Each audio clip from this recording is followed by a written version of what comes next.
अवैध loud speaker को लेकर महाराष्ट्र सरकार सख्त हो गई है। मुंबई के बाद अब नागपुर में भी धार्मिक स्थल से अवैध लाउड स्पीकर उतारने की मुहिम को छेड़ा है। धार्मिक स्थल पर लगे लाउड स्पीकर से ध्वनि प्रदूषण और नागरिकों को होने वाली परेशानी को देखते हुए महाराष्ट्र के गृह मंत्रालय ने सभी धार्मिक स्थल से अवैध लाउड स्पीकर हटाने के आदेश दिया। नागपुर पुलिस ने पिछले 4 दिनों में लगभग 575 से ज्यादा लाउड स्पीकर को अलग अलग धार्मिक स्थलों से हटवाया। नागपुर के पुलिस कमिश्नर रविंदर सिंगल ने शहर के सभी थानेदारों को आदेश दिए हैं कि वो अपने अपने थाना क्षेत्र के धार्मिक स्थल पर अवैध रूप से लगाए गए लाउड स्पीकर को हटाएं, जिसके बाद समूचे शहर में पुलिस ने एक्शन मोड पर काम करते हुए लाउड स्पीकर को हटाने का काम किया। किस धार्मिक स्थल से कितने अवैध लाउड स्पीकर हटाए गए? मंदिर 280, मस्जिद 154, गुरुद्वारा 7, मदरसा 14, दरगाह 17, बौद्ध विहार 103। इस मामले पर Nagpur police commissioner Ravinder single ने बताया कि सरकार के आदेश और उच्च न्यायालय के निर्देश के मुताबिक धार्मिक स्थल पर लगे अवैध लाउड स्पीकर हटाने का काम नागपुर पुलिस कर रही है और मंदिर, मस्जिद, गुरुद्वारा, बौद्ध विहार, चर्च से अवैध लाउड स्पीकर हटाने का काम नागपुर पुलिस कर रही। नागपुर से कैलाश सुगंध की रिपोर्ट।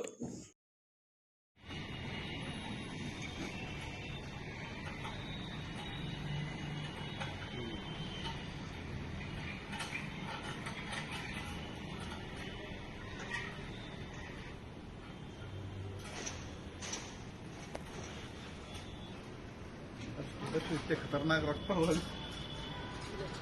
आणि में नोकरी करने की जरूरत नहीं होता।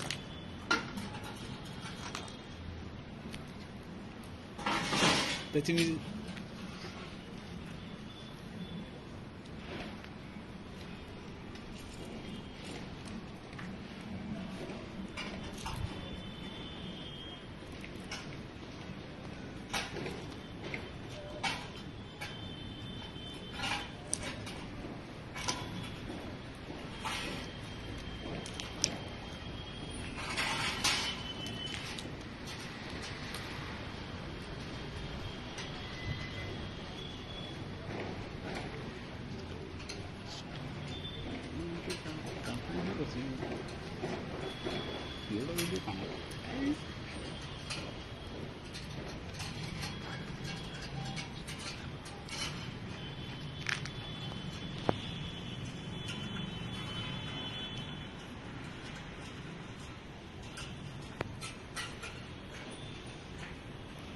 4 होंगे तो ना आखिरी है ना।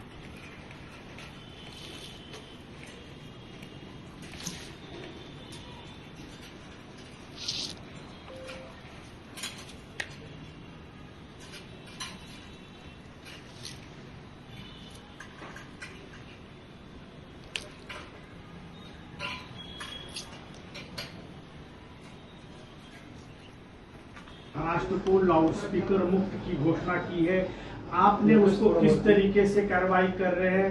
जो धार्मिक स्थल है उसका आदेश दिया गया है कि लाउड स्पीकर कहीं पे भी नहीं लगेंगे। अब तक कितनी कार्रवाइयां की गई है? यहाँ पे क्योंकि जिस तरह का शासन ने निर्णय लिया है और उसी तरह से हाई कोर्ट के आदेश हैं, उस आदेश के आधार पे शासन का निर्णय है और उसी के आधार पे हम लोग इस पे कार्रवाई कर रहे हैं। माननीय हाई कोर्ट ने उसमें कई गाइडलाइंस दिए जिसके आधार पे हमें इसमें कार्रवाई करनी है।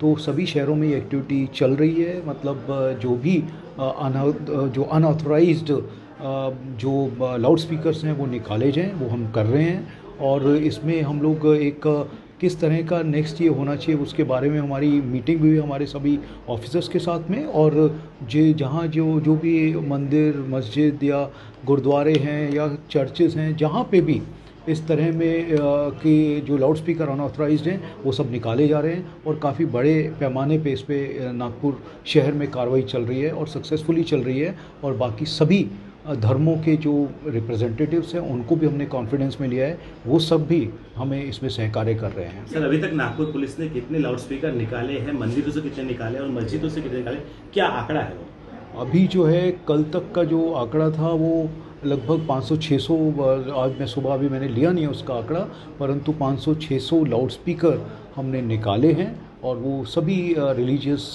जो स्ट्रक्चर्स हैं उन सभी से ही हमने निकाले हैं इसमें।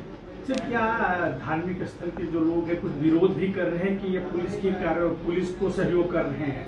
नहीं, अभी तक सभी सहयोग कर रहे हैं क्योंकि उनको सबको मालूम है कि इससे डिस्टर्बेंस होती है और ख़ास तौर पे वो अप्रिशिएट कर रहे हैं कि जहाँ पे हॉस्पिटल्स हैं, साइलेंट जोन्स हैं और स्कूल्स वगैरह हैं तो वहाँ से निकलने ही चाहिए। तो इस पर अभी नेक्स्ट पॉलिसी की हमको कितने वॉटेज की कितने स्पीकर्स की परवानगी देनी चाहिए या दी जा सकती है नियम से, वो हम लोग स्टडी कर रहे हैं, उसके आधार पे हम लोग करेंगे। बाकी जहाँ तक देखा जा रहा है कि सभी इसमें काफ़ी पॉजिटिवली इसको ले रहे हैं, वो एक बहुत अच्छी बात हो रही है। सर, लाउड स्पीकर निकालने के लिए नागपुर पुलिस कौन सी प्रोसेस करती है? क्या नोटिस दिया जाता है? कौन सी प्रोसेस फॉलो होती है उसमें? जी बिल्कुल, इसमें हम लोग नोटिस दे रहे हैं, हम लोग चेक कर रहे हैं, उनको पहले बताया जाता है कि ये अनऑथराइज्ड है और ये जो क्षमता है जो 4 डिवाइड किए हुए हैं कि कितने डेसिबल्स के स्पीकर्स कहाँ लग सकते हैं और वो उसको वायलेट कर रहे हैं, तो उसी आधार पे हम लोग इस पे कार्रवाई कर रहे हैं। सर, मुख्यमंत्री जी ने सख्त आदेश दिया है, उनका ऐसा कहना है कि यदि इस आदेश का जहाँ पालन नहीं होता पुलिस अधिकारियों पे, पुलिस थाने के पुलिस कर्मियों पर एक्शन लिया जाएगा। तो क्या आप इस शहर के पुलिस के मुखिया होने के नाते संबंधित थाने को ये आदेश पास कर दिए हैं? जी बिल्कुल, जैसे मैंने बताया आपको, कल ही हमारी सभी इंस्पेक्टर्स, हमारे जो SHOs हैं, ACPs हैं, DCPs हैं, एडिशनल CPs और हम सबकी एक मीटिंग हुई है और उसमें स्पष्ट आदेश सबको दिए गए हैं कि हमें इस पे कार्रवाई करनी है क्योंकि ये जो है एक महत्वपूर्ण निर्णय है और इस निर्णय पे हमें कार्रवाई करनी है क्योंकि इस पे कई बारी कंप्लेंट्स भी आती थी कि एक क्षमता से ज़्यादा इस पे आवाज़ आ रही है, तो उसके उस डायरेक्शन में भी हम लोग सोच के इस पे कार्रवाई कर रहे हैं। इस पे भी ले लेते हैं ना, इसमें